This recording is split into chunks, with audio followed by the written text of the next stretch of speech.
Shoplifting. I still got the stuff in the book. So apparently this female was shoplifting. She's apparently known to be a shoplifter. And I guess when they stopped her, she put up a fight with the security.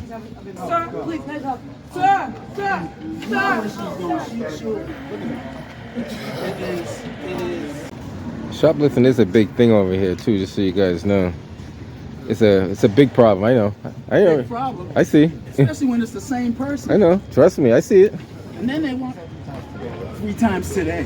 I got in 2 one day reports that I wrote last week. The same person 3 times. Wow. This ain't even the other people. Right. She comes in here and try to give her be nice and let her out. Yeah, you try to be nice. Yeah. Well, 3 times in one day they're saying this. Yeah, you know. So that's the problem. A lot of these businesses are losing a lot of revenue because of the shoplifting thing, and a lot of people don't realize that. If you go to some of these shelves, especially in the Roxbury area, some parts of Dorchester as well, a lot of shelves are becoming empty because of shoplifting. I heard the AutoZone's having that same problem with people shoplifting. Holding signs in protest, the Communities of Color for Health Equity is demanding this Roxbury Walgreens remain open. The store is telling customers it will close next Monday, January 15th. Many seniors and those without transportation now concerned how they'll get their prescriptions. For Tim Winworth and Walgreens, this is all about business, but for us, it's a matter of life or death. It's just the latest Walgreens to shut its doors in recent years, several in black and brown communities. And some say it's an insult to close on Martin Luther King Day. How insensitive. All right, guys, so we're back once again talking about the potential consequences of crime as we have to go out to Boston, the liberal city of Boston, in the so-called minority neighborhoods where Walgreens are leaving. Okay, they are closing down shop in these neighborhoods that happen to be mostly black and so-called minorities, aka mostly non-white. And the residents of these neighborhoods are boohoo, whining, and crying, right? They are complaining and crying foul. They're basically crying racism over the fact that Walgreens is leaving the neighborhood. And this is something that is happening all over the country. Okay, you have these retail pharmaceutical chains shutting down. And a lot of the criticism towards these chains, like for example, a Walgreens, a Rite Aid, a CVS, is that, well, you're shutting down in so-called black and brown neighborhoods. Now, again, I wonder why. Now, these stores, you know, they say, hey, you know, it's economic conditions, competition with Amazon and Walmart. You also have the fact that in these so-called minority neighborhoods, more of the senior citizens are covered by Medicaid, which apparently is less profitable for some of these retail pharmaceutical chains when they get their reimbursements from the government. Apparently that factors into a reason why. But you also have the role of shoplifting and theft shrink, which is causing a lot of these retail stores to lose money. They're going out of business. They're packing up and they're leaving. And you now have the residents boohoo, whining, and crying about it. So once again, I want to react to another story in which you have, you know, retail chains leaving a so-called black and brown neighborhood. And then you have the residents complaining about it. So without further ado, let's get into it. Fourth Walgreens is now closing in Boston in a predominantly black and Latino neighborhood. And tonight, neighbors who rely on that pharmacy are furious. As WBZ's Tiffany Chan shows us, they say it's more than just an inconvenience. The store shelves are empty and the signs are up, alerting customers that this Roxbury Walgreens will be closed for good at the end of the month. How are they supposed to go get their medicine? It's sparking concern and outrage from residents who rely on the Warren Street drugstore in this predominantly black neighborhood. What happens to our seniors and our single parents that have no way to get to a Walgreens or another pharmacy anywhere near their home? And so we think it's insensitive, it's unjust. Reverend Miniard Culpepper points to the senior housing developments just steps from the Walgreens and questions how the elderly will get their medications, especially after the pharmacy chain closed their stores in Hyde Park, Nubian Square, and Mattapan about a year ago.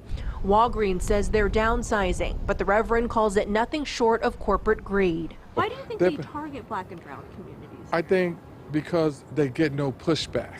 But they're now getting pushback. Protesting alongside dozens of other frustrated customers fighting to keep this Walgreens open. Don't we need to have something in the community to help the black, the elderly, the sick? You know what I'm saying?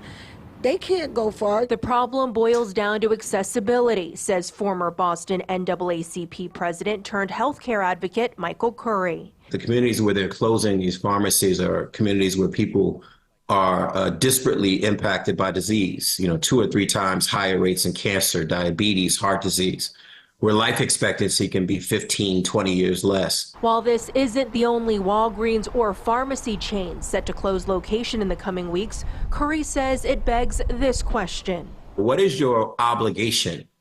What is your expectation as a corporate citizen to do what's right for those communities beyond what's right just for your bottom line? Well, I mean, let's keep it 100. The only thing that they're really obligated to do is to do what's best for their bottom line, right? If a store is unprofitable and you can't make money, then you're not obligated to keep the store open and to continue to take a loss on the store just because, the store being in the neighborhood, is helpful for the citizens. They have more convenience. Now, apparently, there's another pharmacy or Walgreens, I'm not sure, a mile away. Now, I guess for a senior citizen who doesn't have a car, that is maybe a far distance, right? But, hey, I mean, it's not insurmountable, okay? I think that for most people who do have a car, I mean, driving a mile, I don't think it's that big of a deal. I'm sure they have public transportation. But again, as you see, like in most of these stories, they never really complain about the other conditions that have incentivized these stores to leave. Like, again, for example, shoplifting, retail theft. Now, again, Walgreens is not coming out here and saying directly that that's the case. They're given a myriad of reasons that, is vaguely worded so that they don't get accused of being racist for saying, hey, look, we just can't operate because, we're not making as much money in these stores for X, Y, and Z reasons. Shoplifting probably has something to do with it. So you got to assume, though, that all of these, stores leaving these so-called black and brown neighborhoods, there is some correlation with something that all these neighborhoods have in common, right? I think that's probably what people should be pointing to. Now, again, some people say that it's because, the seniors there are on Medicaid and it's not as profitable for these pharmaceutical stores as it would be being in areas like, for example, where more people have private insurance. This is what they say, but I'm sure it's not just that, right? I'm pretty sure it's probably more than that. It probably is that combined with the shoplifting, combined with other economic conditions that, again, hey, the economy largely is a result of Democrat policies in regards to what we're facing. And when you look at theft and crime, again, Boston's a liberal city. Who did you vote for, right? Did you vote to be tough on crime? Did you vote to be tough on criminals? Again, these are the questions that I have to ask.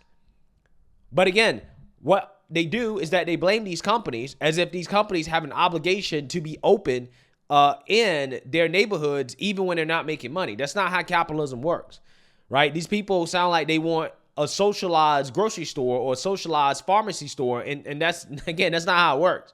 It's not how it works. You can't just operate at a loss and think that the store is going to stay. No, the stores are only open where they're profitable, where they can make money.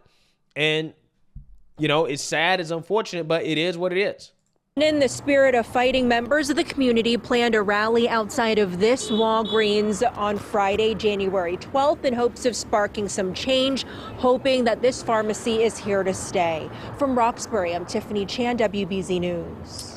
Yeah, so just like in San Francisco, they're basically trying to force the government to make the Walgreens stay, right? So they're trying to keep the Walgreens open by forcing it to stay open through strong arming the government to make Walgreens stay open. That's what they're trying to do.